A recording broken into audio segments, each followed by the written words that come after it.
Most people enter a difficult negotiation thinking about what they want to get. The better negotiator first asks, what does the other side need to believe before they can give me what I need?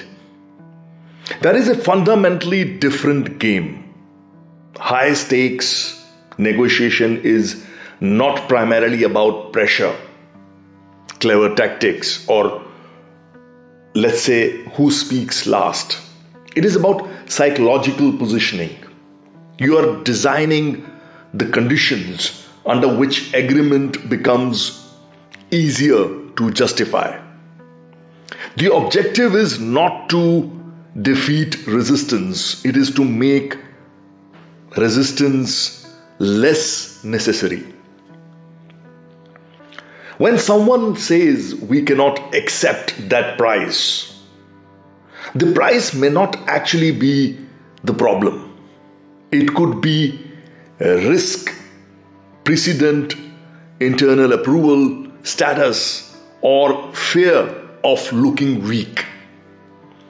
So listen beneath the words.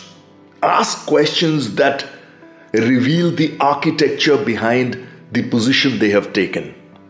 What specifically makes that difficult, or what would need to be true for this to work?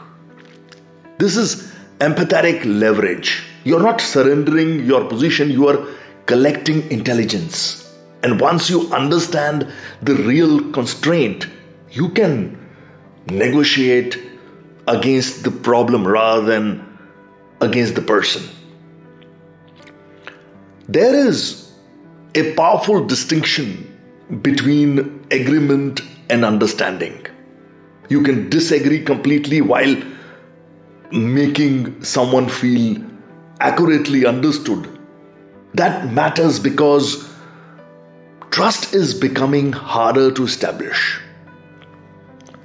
The 2026 Adelman Trust Barometer found that 70% globally are unwilling or hesitant to trust people who differ from them in values, facts, problem solving approaches, or cultural background.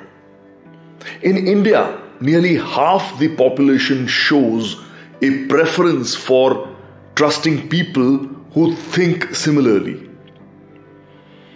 In negotiation, therefore, listening is not courtesy, it is strategic infrastructure. Empathy does not mean becoming flexible about everything. Know your non-negotiables before the room gets emotional. Then separate them from everything else. Price may be fixed, but timing may move. Control may be essential, but governance can be redesigned. Liability may be limited, while commercial upside expands. This is where sophisticated negotiation creates value rather than merely dividing it.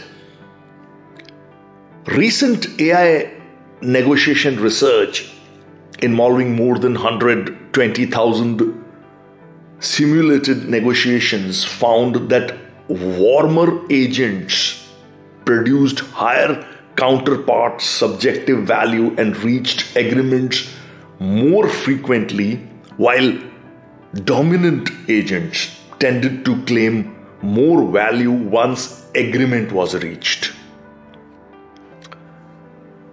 The strongest negotiation, according to me, does not end when the document is signed.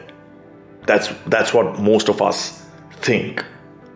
Actually, it ends when both sides still believe they made a smart decision 6 months later. That requires framing the agreement as a shared future rather than a transaction won by one side. So before closing, ask one final question: what would make this relationship successful for both of us, both the parties? That question changes the psychology of the room. The real measure of negotiation is not simply what you extracted, it is what you created, what you protected, and whether the other side wants to negotiate with you again. That's where the success of negotiation lies. Yes. Thank you.